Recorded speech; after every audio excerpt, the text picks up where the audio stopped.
Welcome back to Zion's Redemption Radio Network. Today we're going to be covering part 2 of chapter 11 of The Church and the Gospel. The title of the chapter is The Only True God, and we'll be starting on page 153. We'll get right into the reading. Number 3. Were Adam and Eve aware of the effect that the fall would have on them and their children? In my fullest belief, it was the design of the Lord that Adam should partake the forbidden fruit, and I believe that Adam knew all about it before he came to this earth. I believe there was no other way. Page 154 at 25%. There was no other way leading to the thrones and dominions only for him to transgress or take that position which transgression alone could place man in, to descend below all things, that they might ascend to thrones, principalities, and powers, for they could not ascend to that eminence without first descending, nor upon any other principle. End quote. Brigham Young, Journal of Discourses, Volume 2, page 302. Quote, "And I reckon that Adam came into the Garden of Eden and did actually eat of the fruit that he himself planted. And I reckon that there was a previous understanding, and that the whole plan was previously calculated before the Garden of Eden was made, that he would reduce his posterity to sin, misery, darkness, wickedness, wretchedness, and to the power of the devil, that they might be prepared for an exaltation, for without this they could not receive one." End quote. Brigham Young, Teachings of the Prophet, or Teachings of Brigham Young, compiled by Fred Collier, October 8th, 1854, page 360. After the earth was prepared, Father Adam came and stayed here, and there was a woman brought to him. Now I am telling you something that many of you know. It has been told you, and the brethren and sisters should understand it. There was a certain woman brought to Father Adam, whose name was Eve, because she was the first woman, and she was given to him to be his wife. I am not disposed to give any further knowledge concerning her at present. There is no doubt but that he left many companions. The great and glorious doctrine that pertained to this I have not time to dwell upon, neither should I at present if I had time. He understood this whole machinery or system before he came to this earth, and I hope my brethren and sisters will profit by what I have told them. End quote. Brigham Young, Journal of Discourses, Volume 16, page 167. Topic 4, or question 4. What kind of body did Adam and Eve bring into the Garden of Eden? Physical or spiritual, mortal or immortal? Or on page 155 at 29%.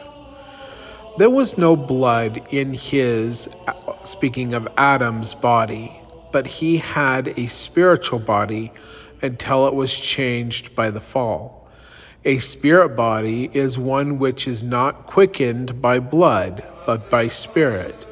Before the fall, Adam had a physical, tangible body of flesh and bones, but it was not quickened by blood.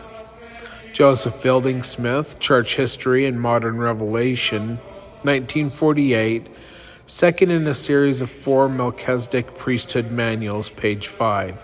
So basically what he's saying is that there was light that infused his veins. He didn't have blood in his body. It was spirit that was nourishing his body, his resurrected and exalted body. Question: As Adam was an immortal being when placed here on the earth and commanded to multiply, would not his offspring have been immortal but for the fall? Melchizedek Priesthood Forum, Logan, Utah. Answer: yes, but they would have had spiritual bodies only, not bodies of flesh and blood and bone. When Adam and Eve were first placed in the Garden of Eden, they had resurrected bodies in which there was no blood. A spiritual fluid or substance circulated in their veins instead of blood.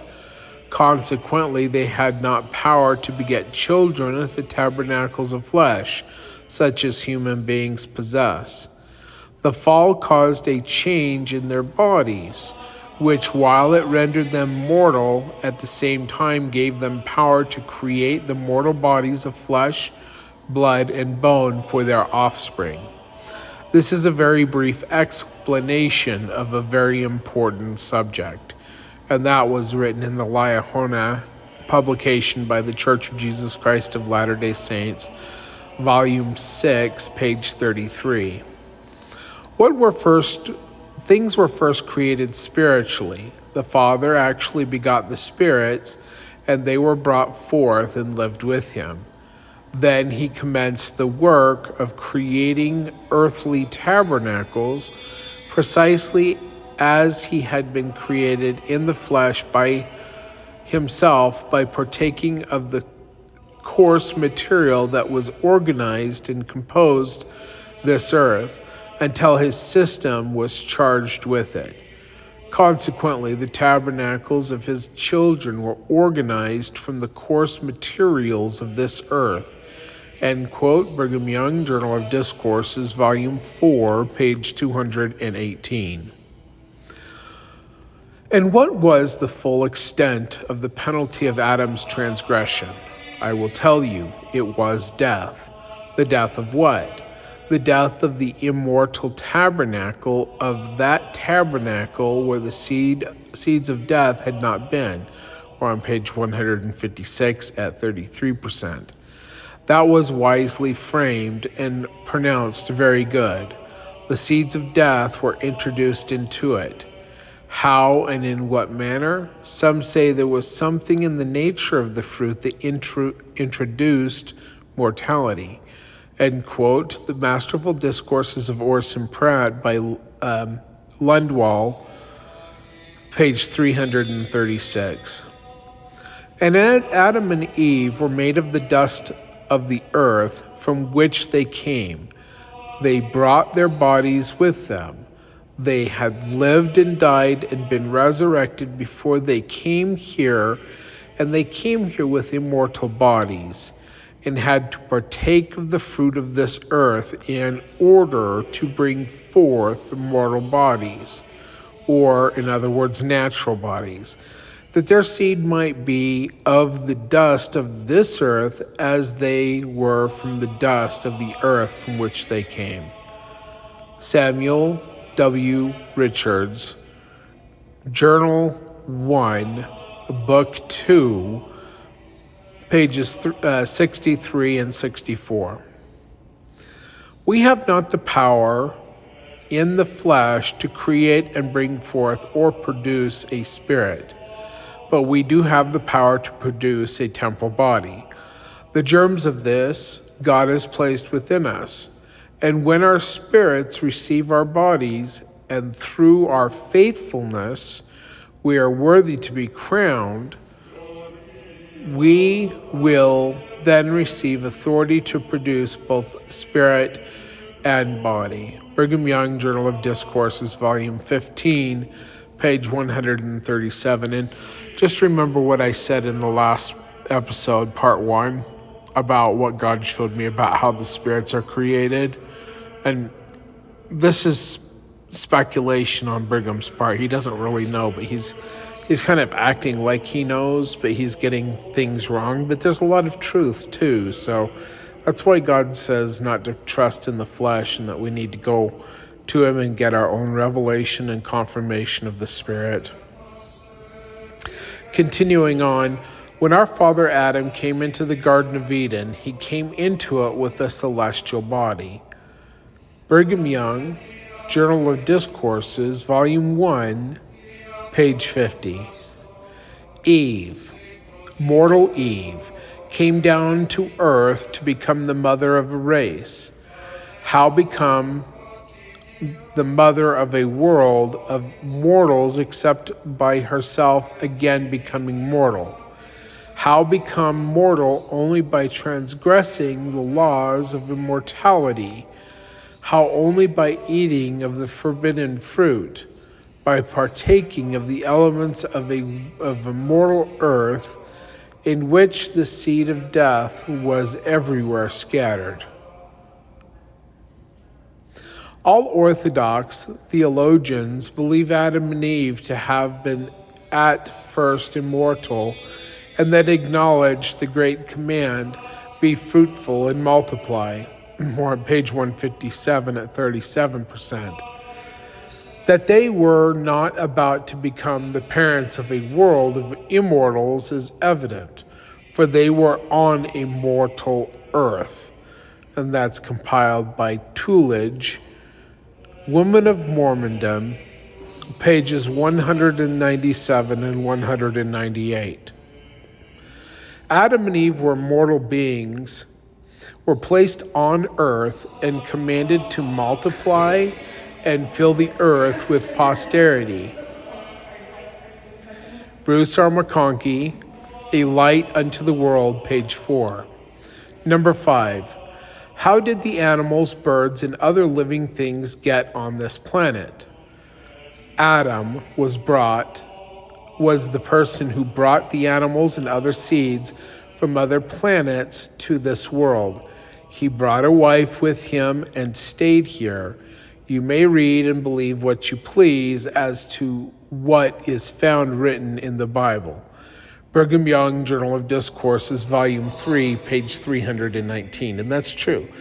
There are means of transporting animals from older earths and seeds from older earths to this earth, and this earth was populated with animals from that world.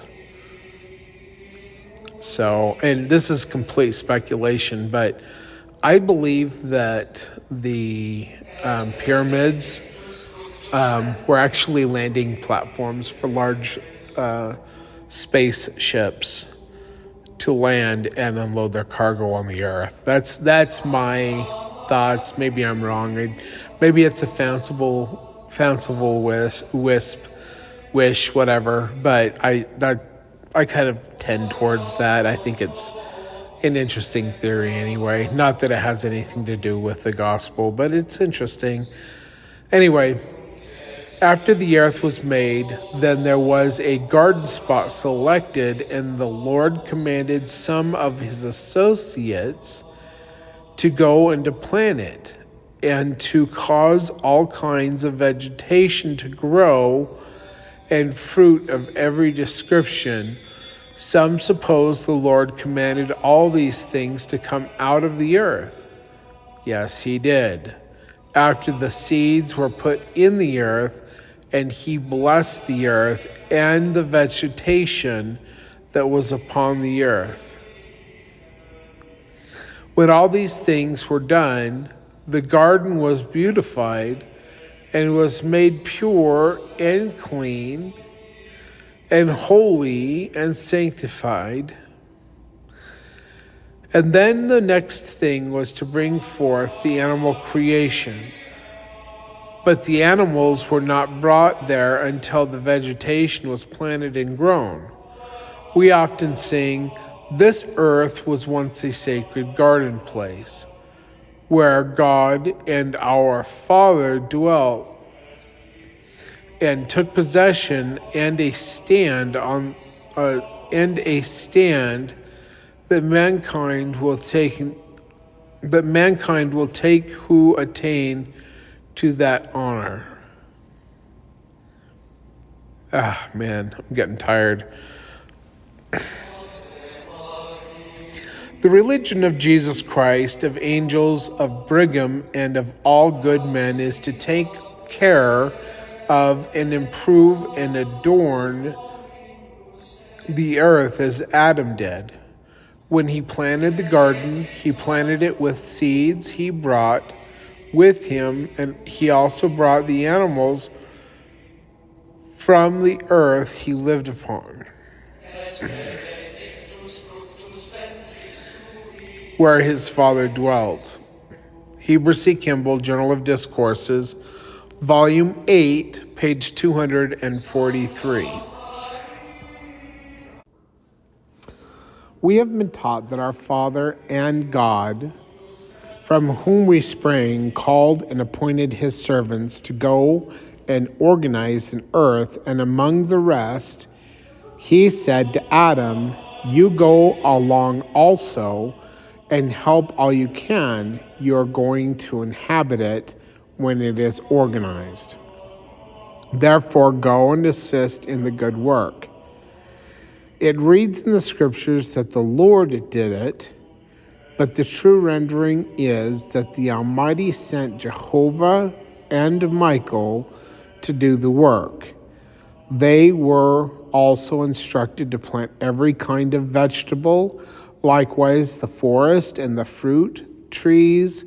They actually brought from heaven every variety of fruit, and of the seeds of vegetables, the seeds of flowers and plants, and planted them in this earth on which we dwell. And I will say more, the spot chosen for the Garden of Eden was Jackson County, Missouri, or in the state of Missouri, where Independence now stands. It was occupied in the morn of creation by Father Adam and his associates, who came with him for the express purpose of peopling this earth. Heber C. Kimball, Journal of Discourses, Volume 10, page 235, and that was recorded in 1863. So, number 6. What role, actually I just want to say this. So we know that Michael and Jehovah were sent by God, the Eternal Father, and the Council of the Gods to organize this earth.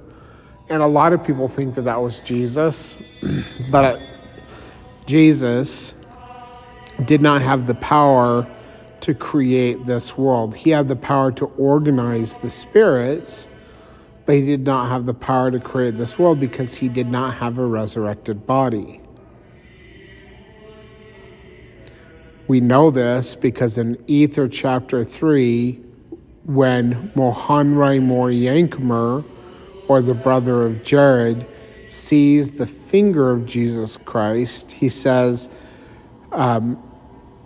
Jesus says, "I have not shown myself unto anyone before this point, and this is my spirit body that you're beholding, and this is what I'll look like when I come in the flesh." So Jesus says, "I've never showed myself to man before this point." Now, when was this brother of Jared, Mohanrai Moryankumer thing happening? It was after the Tower of Babel. Yet we have many accounts of the resurrected Jehovah appearing to people before the flood, before the time of Noah, even in the Garden of Eden. In fact, we know that Methuselah walked and talked with God, with Jehovah, and Enoch actually walked face to face and talked with him face to face.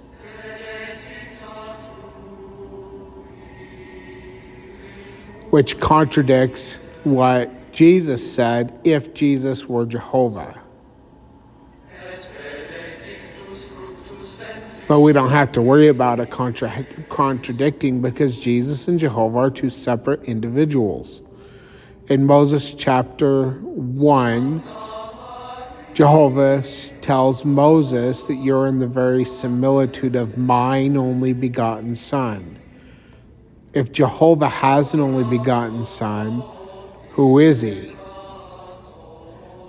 Does Jesus have an only begotten Son? He will, but he does not yet have an only begotten Son. So when people say, "Oh, this is a scripture about Jesus," no, it's not.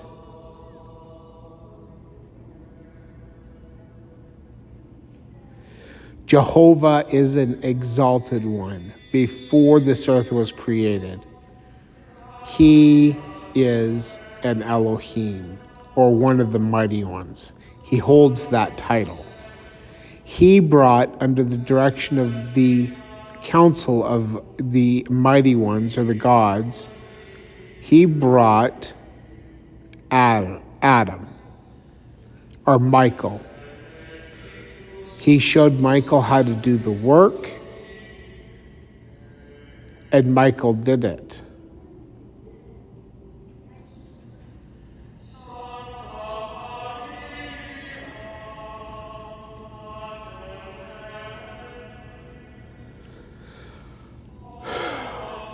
Just giving you some time to think about that.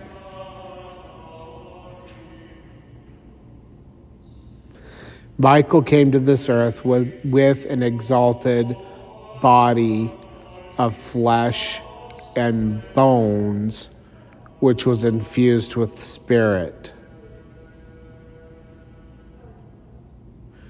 Jesus Christ appeared to Mohanre Moriyankumer with a body of spirit and said, "This is what I'll look like when I come in the flesh."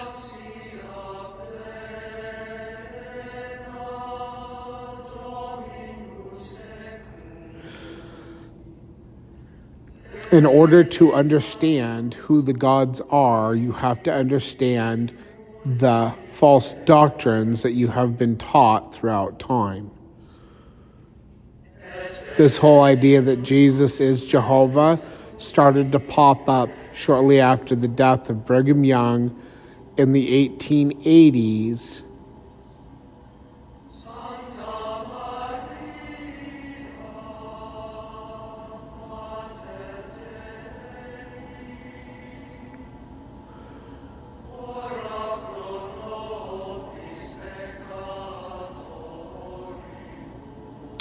It is iniquity to believe things that depart from the truth that God has revealed to us.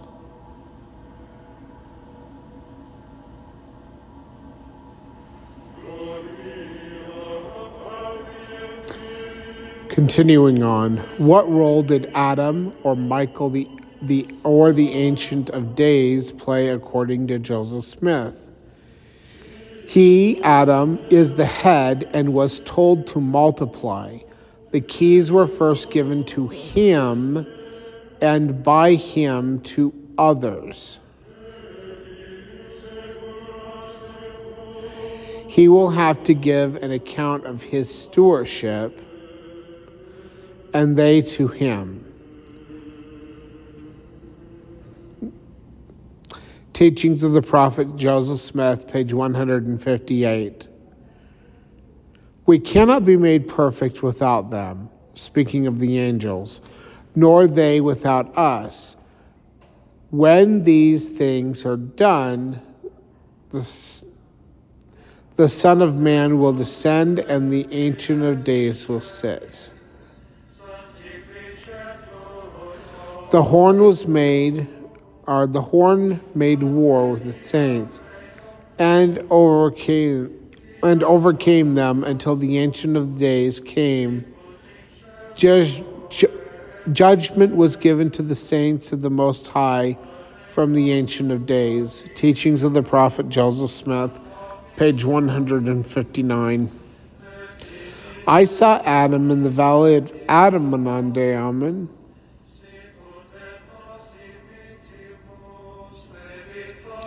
He called together his children and blessed them with a patriarchal blessing. For the Lord in their midst, and he, Adam, blessed them all, and were told what should befall them to the latest generation. Teachings of the Prophet Joseph Smith, page 158.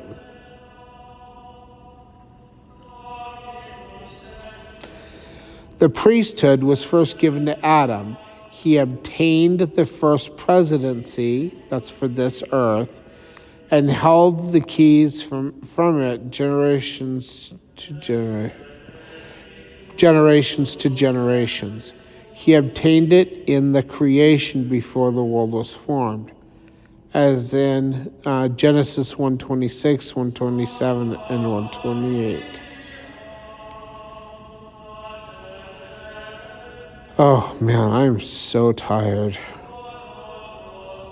He had dominion given over every living creature.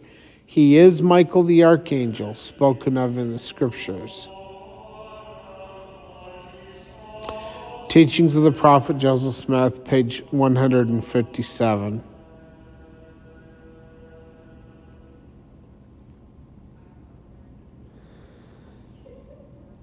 The priesthood is an everlasting example. The priesthood is an everlasting principle and existed with God from eternity and will to eternity without beginning of days nor end of years. The keys have to be brought from heaven whenever the gospel is sent.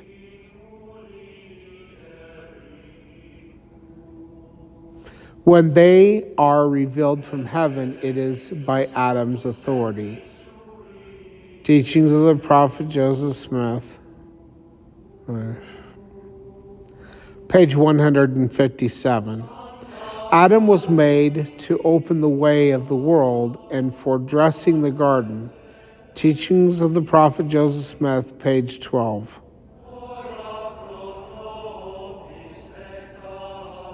Daniel, in his 7th chapter, speaks of the Ancient of Days. He means the oldest man,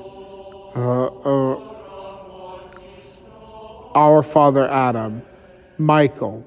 He will call his children together, and they will counsel with him. They will hold a council with them to prepare them for the coming of the Son of Man. He, Adam, is the father of the human family and presides over the spirits of all men, and all that have had their keys must stand before him in this grand council. This may take place before some of us leave this stage of action. The Son of Man stands before them, and there is glory given to glory there's glory given him and dominion from that. Oh man, I'm almost there. Adam delivered up his stewardship to Christ, that which was delivered to him as holding the keys of the universe, but retains his standing as head of the human family.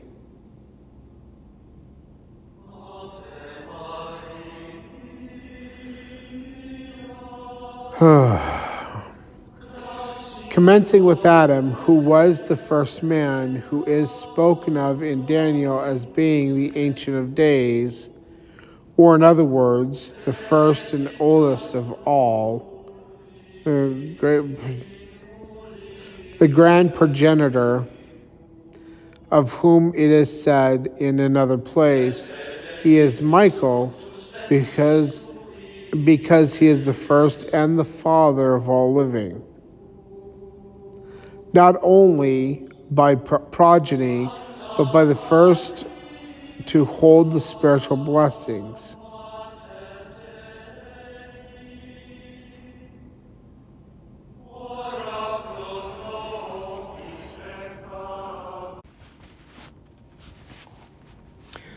to whom was made known the plan of ordinances for the salvation of his posterity unto the end, and to whom Christ was first revealed, and through whom Christ has been revealed from heaven, and will continue to be revealed from henceforth.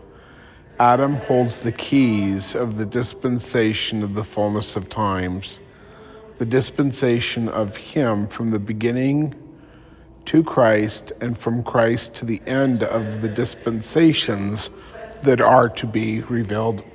So,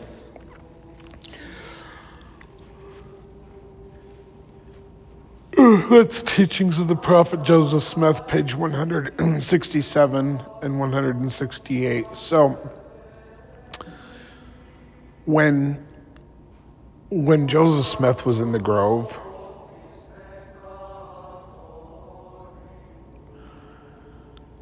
and he saw a light above the brightness of the sun, which descended down upon him until the light rested on him, and then he saw a personage, or he saw two personages whose brightness and glory defy all description, standing above him in the air. And one of them said, "This is my beloved son, hear ye him." Joseph Smith knew exactly this quote here, this teaching of the prophet Joseph Smith, when he was looking at the Father say, "This is my beloved son, hear him."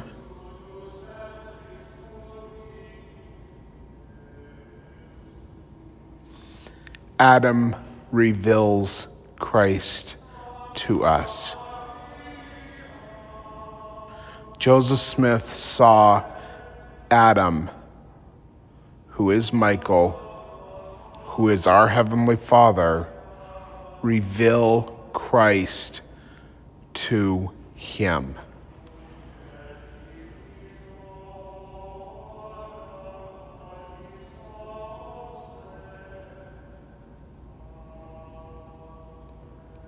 When I was caught up and I saw the Father and I knelt down before him, it was Father Adam that I was kneeling before.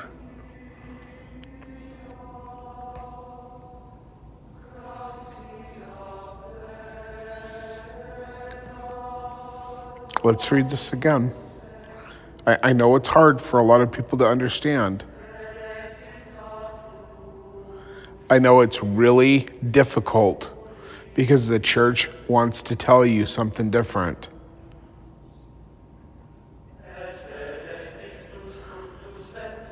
But let's read this quote again. "Commencing with Adam, who was the first man, who is spoken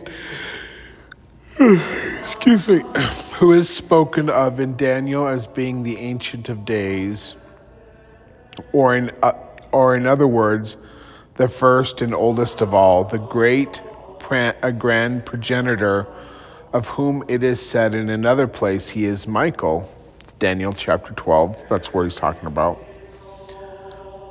"Because he was the first and father of all, not only by progeny, but the first to hold the spiritual blessings, to whom was made known the plan of ordinances for the salvation of his posterity unto the end, and to whom Christ was first revealed, and through whom Christ has been revealed from heaven, and will continue to be revealed henceforth." What does this mean? When Jesus Christ comes to an individual, he is introduced by his Father, who is Michael, Adam. Adam holds the keys of the dispensation of the fullness of times. The dispensation of him from the beginning to Christ, and from Christ to the end of the dispensations that are to be revealed. Teachings of the Prophet Joseph Smith, page 167 and 168.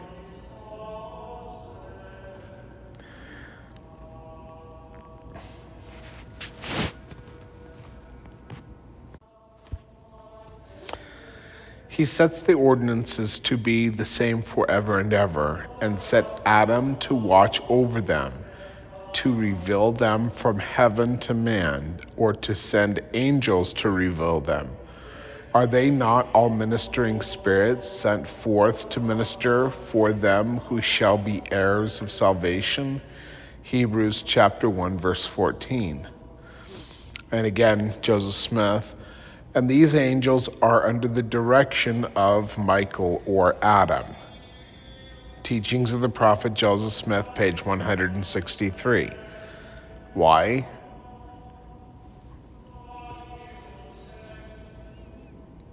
Because Michael is the father.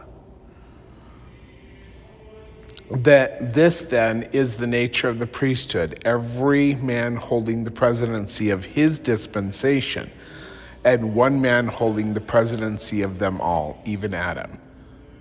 Teachings of the Prophet Joseph Smith, page 169. See,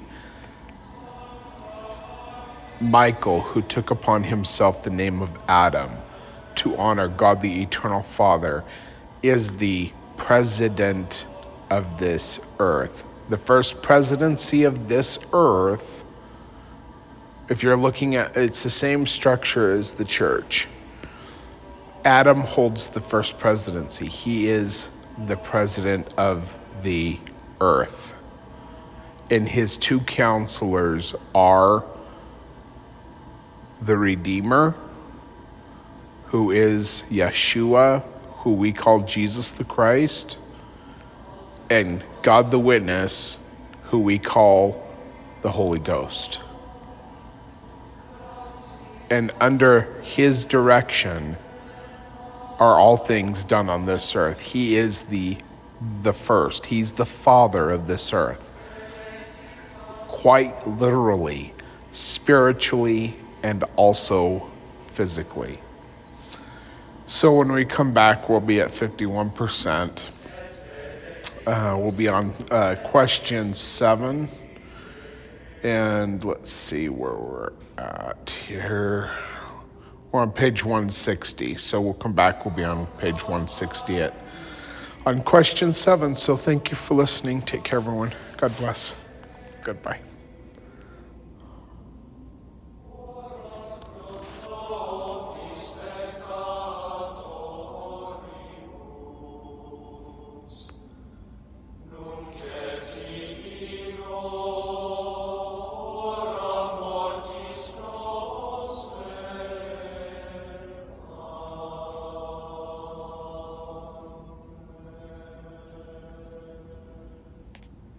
You're free now. Free to fill your feed with impossibly chonky chonkers who chonk harder than you ever thought possible. Cats, corgis, babies, baby penguins, baby pandas, chunky baby pandas. Free to make your smart devices do silly things. Free to open a world of remote work and a portal into Gametopia. Who's the boss now?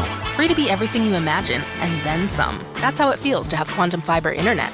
Quantum Fiber, your world unleashed. Learn more at quantumfiber.com. Limited availability, service in select locations only. Step into the world of power, loyalty, and luck. I'm gonna make him an offer he can't refuse. With family, cannolis, and spins mean everything. Now, you wanna get mixed up in the family business. Introducing The Godfather at ChumbaCasino.com. Test your luck in the shadowy world of The Godfather slot. Someday, I will call upon you to do a service for me. Play The Godfather, now at ChumbaCasino.com. Welcome to the family. No purchase necessary. VGW Group. Void where prohibited by law. 18+. Terms and conditions apply.